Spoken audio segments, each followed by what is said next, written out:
Hello beautiful people! Welcome back to my channel. This is your Mama Sam. Hello mga amigo, amiga, kumare at kumpare. Kamusta kayong lahat? Sana lahat po kayo ay okay at safe ngayong araw na to. At syempre kung ako naman ang tatanungin nyo, nakikita naman ninyo ang beauty ng Mama Sam ninyo. Fresh overload pa rin, di ba? Ganyan talaga kapag umiinom ka ng maraming vitamin C plus kumakain ka ng maraming banana. Dahil sa banana, nakakaloka ang ganda ng Mama Sam ninyo. Charot! So, kamusta naman kayong lahat? Ng Ovaltine ba kayo ng bonggang-bongga? Kasi ako, yes! Kaya ang energy ko ngayon, 2025 ay sobrang lakas. Ganon. Sobrang taas dahil syempre nag-Ovaltine tayo ng bonggang-bongga. So, shout out syempre sa walang sawa tumututok dito sa Mama Sam Vlogs. Araw-araw, lagi-lagi. Maraming salamat po sa pagmamahal at suporta na binibigay ninyo. At hindi lang yan, syempre sa mga bago nating subscribers. Hello! And then, si Christine Ann Perez, magaling na siya. So, salamat naman sa Diyos. So, yon. At ngayong araw na to, syempre, marami tayong hatid na chika na talaga naman, oh my gosh, magtataas ang kilay ninyo ng bonggang-bongga sa mga pag-uusapan natin ngayon. Kaya guys, wag na nating patagalin ang ating mga chika. Para sa una natin chika. Eto nga, Diyos ko, syempre si Celine Santos. Kamustahin naman natin siya after ng Miss Universe. Mama Sam, anong masasabi mo sa drama ni Celine Santos na kung saan ay demure ang kanyang drama? Baka ito na yung wish niya ngayong for 2025 na gusto niya na ano na lang, bagong buhay na. Kasi di ba nagmaganda to sa Miss Universe? Yung alam mo yun, yung parang talagang ang feeling niya, bongga siya everyday. Kaya ayan. So ngayon, time to change naman. Ang gusto niya lang ay demure lang ang kanyang drama. At talagang meron pa siya pa charity work. So itong maganda sa kanya na hindi lang siya beauty queen kundi meron din kabutihang kalooban, di ba? Kasi namigay sila ng mga pa Christmas, pa New Year doon sa mga nila sa lugar nila sa Dominican Republic. At ayun ang nakakatawa dito kay Celine Santos na hindi lang siya beautiful with a purpose pa. Diba? So, congratulations and I hope na sana bumalik pa siya sa mundo ng pageant. You know, pwede naman siya maging supranational, diba? So, yun. So, malay natin, makita ulit natin si Celine Santos na mag-represent ng Dominican Republic in the future. Ayan. At para naman sa sumunod natin, chika, Miss Universe Thailand sa 2025 ng August. So, yun. Anong chika ko dito? Ay nako, bongga yan. Aabangan natin yan. Alam naman natin ang Miss Universe Thailand ay syempre patindi ng patindi ang laban nila sa Miss Universe. Imagine ninyo na consistent nila na 2 talagang taon na magkasunod na alam mo yon na nakakapasok sila sa top 5. So, ang tanong, this year sila na kaya ang manalo? Makakuha kaya sila ng kandidata na pwede nang manalo ng Miss Universe? So, yan yung abangan natin. Siyempre, nakakaloka, di ba? Alam naman natin ang mga ganap sa Miss Universe Thailand. Patindi na nga ng patindi. So, yon. So, August, mabilis lang yan. So, meron sila January, February, March, April, May, June, July. So, 7 months para sa mga magjo-join dito sa Miss Universe Thailand. So, abangan natin kung sino na naman yung mga kandidata na magiging maingay sa susunod na laban nila. Diba? So, mauuna muna ang Miss Universe Philippines. So, abangan natin yan. At ito nga, ang sumunod na chika. Mama Sam, ano naman ang masasabi mo? Maria Isabel Galeria na kaya ang next na pwedeng sumunod sa yapak ni Michelle D at saka ni Miriam Kiambao, si Maria Isabel Galeria. Ako, to be honest, yes, maganda siya, morena, oriental beauty. Isa to sa mga inabangan kong magbalik talaga sa Miss Universe Philippines pero hindi niya na talaga pinush. Hindi ko alam kung bakit. Siguro ayaw niya dahil ang hirap siguro ng laban, nahihirapan siya. Pero isa tong potential talaga si Isabel para sa corona ng Miss Universe. At kung ipapadala mo siya sa Miss Universe, my gosh, pwede niyang marating ang mga narating ni Michelle D at saka syempre ni Janine Togonon at saka ni Miriam Kiambao. Kasi iba din talaga yung kalibre ng babaeng to. At gusto ko siyang lumaban, gusto ko siyang magbalik at gusto ko na talagang makita ko siya sa Miss Universe Philippines. So, isa siya sa mga naging first candidates noon sa Miss Universe Philippines, pero hindi nga siya natuloy, di ba? Dahil nga sa kadahilanan na medyo nagkaroon ng problema yung yung nagkaroon siya ng ng sakit, COVID nung time na yon, kaya hindi na siya nagtuloy. Pero gusto ko, why not, 'di ba? So 'yon. Abangan natin. So mali nyo in the future makita natin si Isabel. Bata pa naman to, 24 pa lang naman, 25. So kaya yan. So may mga ilang taon pa na pwede natin makita uli si Maria Isabel sa competition ng Miss Universe Philippines. Lalo na ngayon, mas maganda siya, di ba? At etong sumunod na chika, Mama Sam, ano naman ang masasabi mo? So, napag-iwanan na nga daw. Grand, mga Pinoy daw ang mga fans. And then, sa Cosmo naman, mga Indo. Pero pagdating naman daw dito sa Universe, ay puro Latina naman daw. Paano kasi ang mga pinapanalo nila dyan, di ba? So, kokonti na lang daw ang tagahanga ng Miss Universe at napag-iwanan. Hindi ako naniniwala.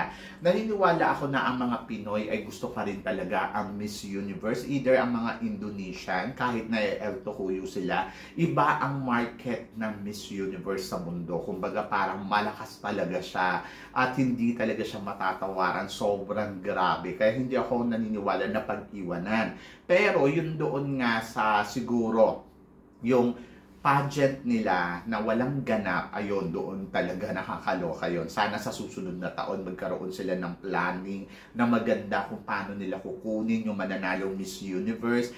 So, panoorin nila yung mga previous Miss Universe noon-noon, kung paano nga ba dumadaan sa butas ng karayong yung mga kandidata. Hindi yung parang, hala, wala naman silang action, wala naman silang ganap, dapat magkaroon. At siyempre, waiting tayo kung ano yung ipapakita nila this year. Sabi nga nila, by November uli or October ang Miss Universe. Pero mas gusto ko November kasi ayokong sabayan niyo yung Miss Grand. Siguro pagkatapos na ng Miss Grand. Ganon, di ba? Mahirap yung magsabay sila tapos yung tao nakatutok sa Miss Grand, nakatutok sa Miss Universe. Mas maganda na tutukan muna natin yung Miss Grand tapos tutukan natin yung Miss Universe. Ganon. Kaya yun yung abangan natin sa susunod na taon.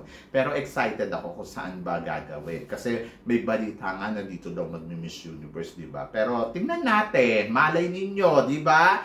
At ito ang sumunod natin, chika. Mga reyna natin sa Intercontinental, Mama Sam, na si Karen Gallman at saka si Cindy Obiñita. Wala ba silang planong sumali ng Miss Universe Philippines? At kung sasali sila, Mama Sam, tingin mo, kaya bang manalo ng Miss Universe? Ay, oo. Si Karen Gallman, Diyos ko, beauty. Pero parang piling ko si Karen Gallman, mas gusto kong sumali si Cindy Obiñita. Kasi talagang, oy, iba din to. Alam niya kung paano talagang ipapanalo ang pageant. So, ako, I go for Cindy Obiñita kung sakali man, di ba? Kasi talagang iba yung kalibre ng Cindy Obiñita, the way kung paano to makipagpukpukan, makipagbakbakan, ay talagang masasabi ko winner. So yun, so kaya inaabangan ko siya, and I hope na sana sumali talaga ang Cindy, lalo na kaabang-abang talaga siya sa Miss Universe. May anak na rin siya, di ba? Pero iba ang kalibre ng Cindy Obiñita, saka yung galing. Gusto ko sumali siya. Kaya I wish na sana magbalik siya sa mundo ng pageantry. Why not? Di ba? So malay natin na bigla siyang kumabog ng todo-todo at hindi natin alam, baka bigla siyang magparamdam. Pero eto nga, Masam, speaking of pagpaparamdam. So, under training na nga etong si Aliana Aduana kay Tito Rod. So, tingin mo, Mama Sam, saan ba talaga sasali si Aliana Aduana? Actually, maraming nagsasabi si Miss Universe Philippines daw, pero wala pa namang kumpirmasyon kasi wala pa naman silang kinukumpirma. Kung sasali siya sa Miss Universe Philippines, go lang, di ba? Suportahan lang natin ng bonggang-bongga. Maganda naman si Liana, matalino naman, total package naman. Pero mas gusto ko talaga siyang sumali sa Miss Grand Philippines. Sa totoo lang, mas gusto ko na makita ko siya na talagang sa entablado ng Miss Universe Philippines. Ewan ko, sa Miss Grand Philippines. Pero feeling ko kasi parang siya yung hinihintay ng Golden Crown. Di ba? Feeling ko hindi siya masasayang sa Miss Grand. Kasi parang eto na yun. O, di ba? Diyos ko, Lord. Diyos ko, nakaabang-abang yan. Pero sana talaga. Hay nako, I wish na doon siya sumali. Kaysa sumali siya sa Miss Universe Philippines kasi baka maging supranational lang siya doon. Charot! So, yun. So, pero tingnan natin kung saan ba yung puso niya. Hindi, yun yung sundin niya, di ba? So, eto, ang sumunod na chika, Vina. Sabing ganon. At Pauline Amelex, magkatulad nga ba ng kapalaran mamasang anong chika mo dito? Kasi 3 beses nang sumali, tapos 3 beses na naligwa. Ako para sa akin, syempre, hindi lang siguro pa nila panahon.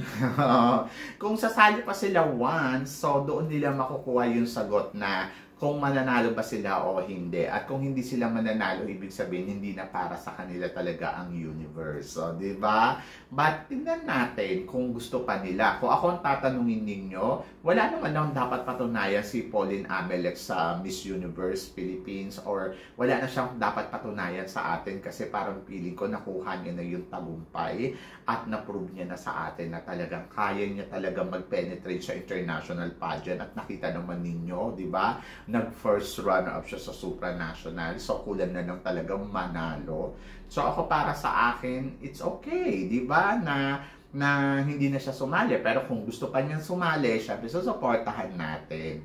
And then, pangalawa, si Vina. Si Vina, parang feeling ko, mahirap din para sa kanya yung corona. Pero kung itatry pa niya ng once, go lang. Di ba? Kasi malay naman ninyo, eto na yun. Di ba? So, naawa din ako kay Vina kasi try siya ng try. Pero, tingnan natin kung gugustuhin pa niya or makikita pa ba natin sa laban. Siyempre, yung mga request ng mga fans ay lagi naman nandiyan kasi supporta nga. Pero, hindi natin alam kung magbabalik ba o hindi. Pero, tingnan natin. Di ba? So, yon. At para sa huli nating chika, sabing ganun, Mama Sam, tingin mo ay matulad kaya ang kapalaran ni Teresita Marquez dito kay Sophia Del Prado na naging dating Miss Reina Hispano-Americana at pinadala ng Mexico sa Miss Universe. Hindi natin alam, di ba, kung ano ba yung magiging kapalaran ng mga candidates na lumalaban dito sa Miss Universe. So, si Teresita Marquez, syempre, kung gusto niyang manalo, paghandaan niya ng bonggang-bongga para marating niya kung ano yung dapat niyang marating. Ako naman may tiwala naman ako kay Winwin at naniniwala ako na kayang-kaya niya na may uuwi ang corona ng Miss Universe Philippines.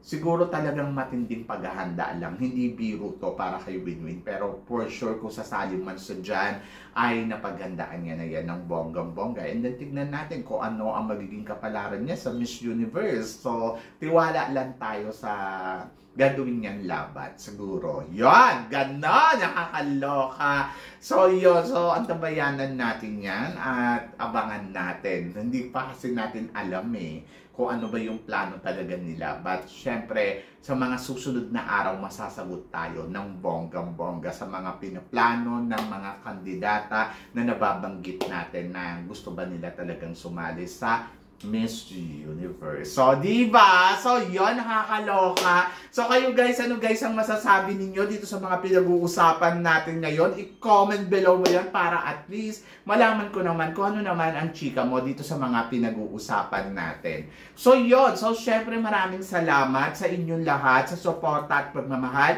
na binibigay ninyo syempre dito sa channel ko. At sa mga hindi pa po nakaka-subscribe dyan, please don't forget to click like and subscribe my channel. At i-click nyo na rin po ang notification bell para more updated kayo sa aking mga chika. Sabi ng ganon, always keep smiling and always think positive. Walang imposible guys. So magtiwala lang tayo sa itaas. Kaya guys, hanggang dito na lang. Hanggang sa muli nating chikahan. See you tomorrow. Thank you guys.